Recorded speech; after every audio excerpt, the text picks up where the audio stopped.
Hello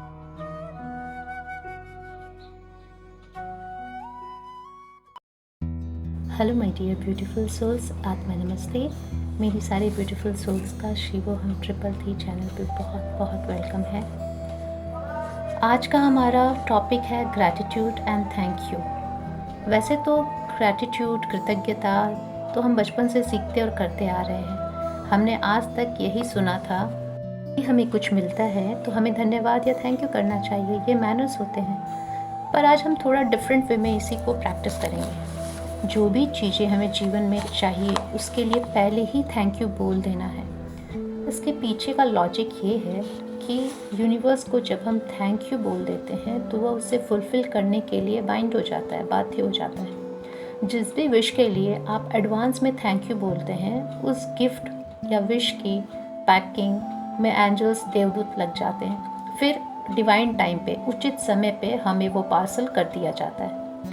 इस बात से किसी को भी इनकार नहीं करना है कि धरती के ऊपर और नीचे 7 तल होते हैं, 7 डायमेंशंस होते हैं। मैंने एक फॉरेन ऑथर की बुक रीड की थी जिसमें उन्होंने एंजल वर्ल्ड ट्रैवल किया था रियल में। उन्हें किसी खास मकसद के लिए देवदूत लेने आए थे, जिसमें उन्होंने एंजल वर्ल्ड में 2 रूम देखे थे। एक के बाहर प्रेयर लिखा था, एक के बाहर थैंक यू, ग्रैटिट्यूड लिखा था।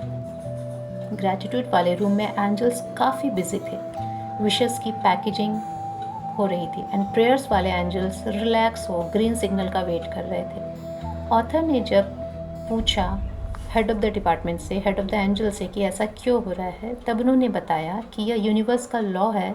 ग्रैटिट्यूड के लिए हमें सुप्रीम गॉड की सिग्नल का वेट नहीं करना पड़ता, हम पैकिंग स्टार्ट कर देते हैं। आप लोगों को यह किसी फेयरी टेल जैसा लग रहा होगा, बट ये रियलिटी है। उस ऑथर ने और भी डायमेंशंस तलों की यात्रा की थी। वैसे भी हमारे प्राचीन शास्त्रों के अनुसार हमारे महर्षिगण भी आसानी से ऊपर की यात्रा तय करके आते थे, देवी देवताओं से मिल के आते थे। तो आज से ही हमें थैंक यू बोलना शुरू करना है हर उस विश के लिए जो हमें चाहिए। जैसे थैंक यू गॉड मुझे मेरी मनपसंद जॉब देने के लिए। यहाँ पे आपको जॉब मिली या ना मिली, बट हमें थैंक यू प्रेजेंट टेंस में कर देना है। जब भी हमारे लिए कोई कुछ करता है तो हम उसे थैंक यू बोलते हैं। हमें पता भी नहीं होता हम जिस सुख को भोग रहे हैं वह कितने लोगों की मेहनत का फल है। जैसे हमें यह तो बोल देते हैं कि जिस अन्न को हम खा रहे हैं, जिस भोजन को हम कर रहे हैं, ईश्वर आपका और किसान भाई का धन्यवाद। पर हम में से कितने लोग यह बोलते हैं कि इस अन्न का मेरे प्लेट तक आने में जितने लोगों का हाथ है, सबका जीवन खुशियों से भरा रहे। इसके पीछे 2 बातें होती हैं। पहली बात, एक तो हर उस व्यक्ति का आपका ब्लेसिंग्स इन थैंक यू मिल जाएगा और आपका कर्मा का लेन देन बराबर हो जाएगा। दूसरी बात, बहुत बार हम किसी से उपकार, सहायता या किसी तरह की सर्विस तो ले लेते हैं, पर उनके साथ हमारे रिलेशंस इन गुड टर्म्स नहीं होते, जिससे कि हम उन्हें थैंक यू बोल पाते हैं।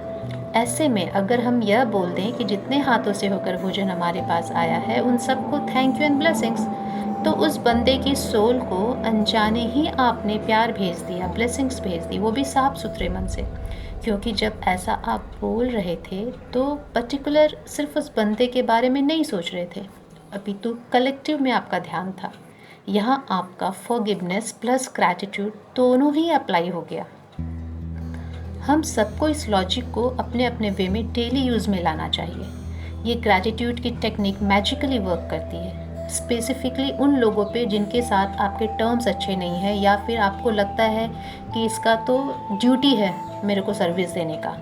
ये हमारी ना समझी होती है कि हम दूसरे की ड्यूटी समझते हैं। तो अगर हम कलेक्टिव में थैंक यू बोलना स्टार्ट कर दें स्टार्ट टू एंड, तो ऑब्वियसली उनको भी किसी न किसी वे में ब्लेसिंग्स मिल जाती है।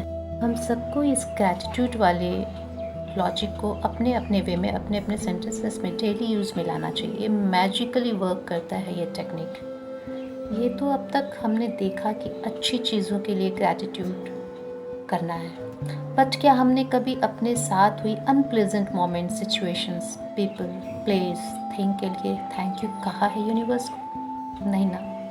ये भी करना हमारे लिए बहुत ज़रूरी होता है। जैसा कि मैंने पिछले वीडियो में थोड़ा हिंट दिया था कि अपने हर लाइफ में आने से पहले हम एक कॉन्ट्रैक्ट तैयार करते हैं जिसमें हमें कौन से गुण अवगुण को एक्सपीरियंस करना है इस जन्म में, किन के साथ कर्मा बैलेंस करना है, उसके हिसाब से फैमिली, फ्रेंड्स, जॉब, सिचुएशन सब सेलेक्ट करके यहाँ आते हैं।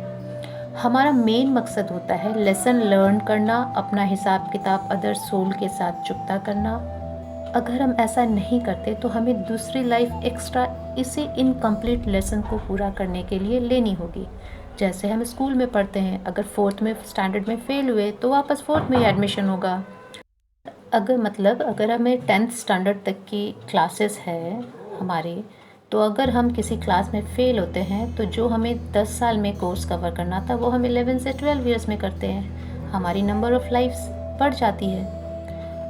हम पृथ्वी पे आए हैं, परिस्थितियों का सामना कर रहे हैं। परिस्थितियाँ कुछ ऐसी है जो कि पृथ्वीवासियों के हिसाब से प्रतिकूल है, मतलब एकदम अपोजिट, ख़राब सिचुएशन, बट हमारे सोल कॉन्ट्रैक्ट के हिसाब से 100% अनुकूल है, मतलब सपोर्ट कर रही है हमारे कॉन्ट्रैक्ट को।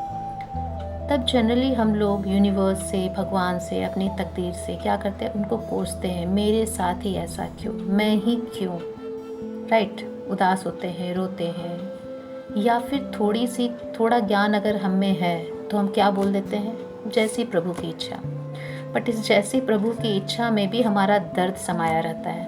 कहीं भी थैंक यू या ग्रैटिट्यूड या ईश्वर तुमने अच्छा किया, ऐसा वाले भाव, इमोशंस नहीं होते हैं।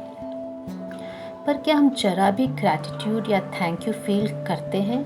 नहीं ना, हमें करना चाहिए, क्योंकि हमारा एक लाइफ का लेसन कंप्लीट कराने में उसी यूनिवर्स ने हमारा साथ दिया, ऐसे सिचुएशंस क्रिएट करके जो कि हमने ही तय किया था while making our contract, pre birth planning में। कॉन्ट्रैक्ट के हिसाब से सारे सिचुएशन को व्यवस्थित करने के में यूनिवर्स ने अपने पूरे सोर्सेज लगा दिए, और अब क्या हो रहा है, अब हम उन्हें कोस रहे हैं या फिर दुखी हैं। जब हम अपने साथ होने वाली गलत परिस्थितियों, प्रतिकूल परिस्थितियों, सिचुएशंस जो कि हमें लगता है उनके लिए थैंक यू या ग्रैटिट्यूड व्यक्त करते हैं, तो हमें उस ईश्वर का अनकंडीशनल सपोर्ट मिलता है, एंड हमें अजीब सी पावर एंड स्ट्रेंथ और विनर वाली फीलिंग आती है। हम उस सिचुएशन से घबराते नहीं हैं, बल्कि उससे जो हमें स्ट्रेंथ और उस सिचुएशन से जो हमें लेसन लेना है वो अच्छे से लेके निकलते हैं। साथ ही साथ उस सिचुएशन को क्रॉस करने के लिए वो यूनिवर्स, वो आपका ईश्वर हर पल आपकी उंगली थामे रखता है। अगर आप ग्रैटिट्यूड दिखाते हैं तो, और अगर आप कोसते रहते हैं तो ईश्वर भी बेचारा शांत हो जाता है कि सब तो मैं इसी के हिसाब से कर रहा हूँ, पर ये मेरा बच्चा भूल गया है। एटीट्यूड दिखाने का मतलब होता है, जैसे मैंने कहा था कि हमारी विल पावर होती है, हमारे बिना पुकारे ईश्वर हमारी मदद नहीं कर सकते।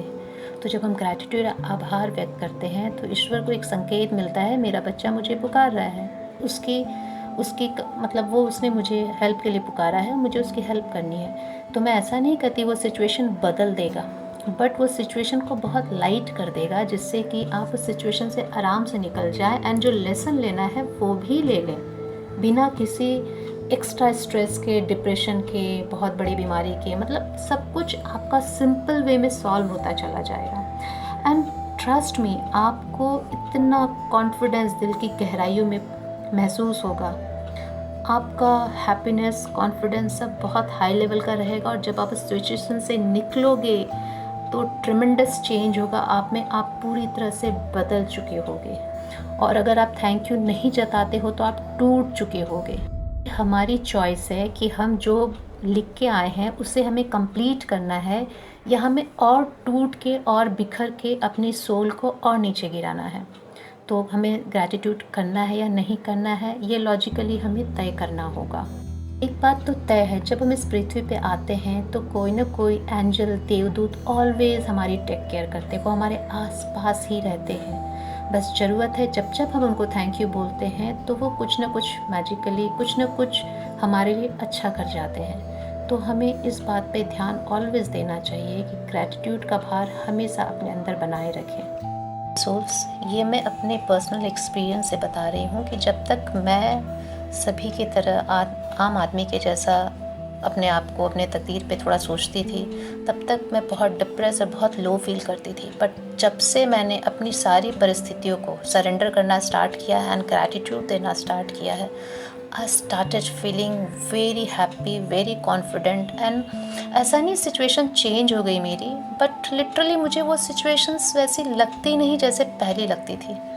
अब ऐसा लगता है कि अब उस हर सिचुएशन में मैं ये एक्सट्रैक्ट करने की कोशिश करती हूँ कि इससे मुझे क्या सीखना है।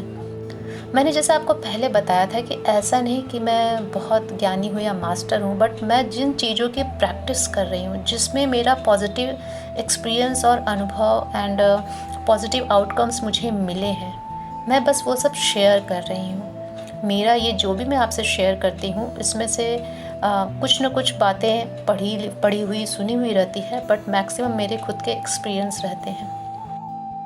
प्रैक्टिसेस मैंने आप लोग को बताए हैं, ये डेफिनेटली 100% ट्रस्ट मी, मैं सब फॉलो कर रही हूँ और एक लेवल तक फॉलो कर रही हूँ, अच्छे लेवल पे आ गई हूँ फॉलो करते करते। किसी भी चीज़ में मैंने अभी मास्टरी नहीं ली है कि मैं बोल दूँ कि मैं मास्टर हो गई हूँ अपने इमोशंस पे, लेकिन हाँ, उन सभी चीज़ों पे रिएक्ट करने की फ्रिक्वेंसी बहुत कम हो गई है। सिंपल सी बात है, जब हमने 600-700 500 लाइफ्स ली हैं, इतने सारे अच्छे बुरे कर्म किए हैं, तो ऑल एट ए सडन 4-5 सालों में ही कैसे कोई प्योरेस्ट फॉर्म में आ सकता है, कैसे कोई मास्टर हो सकता है? नहीं हो सकता ना। तो मेरी कोशिश खुद के साथ भी ऐसी है और आप लोगों के साथ भी है कि हम सब इस लाइन में धीरे धीरे आगे बढ़ें। होप आप लोगों को क्लियर हो गया होगा आज का टॉपिक भी एंड सारी बातें भी।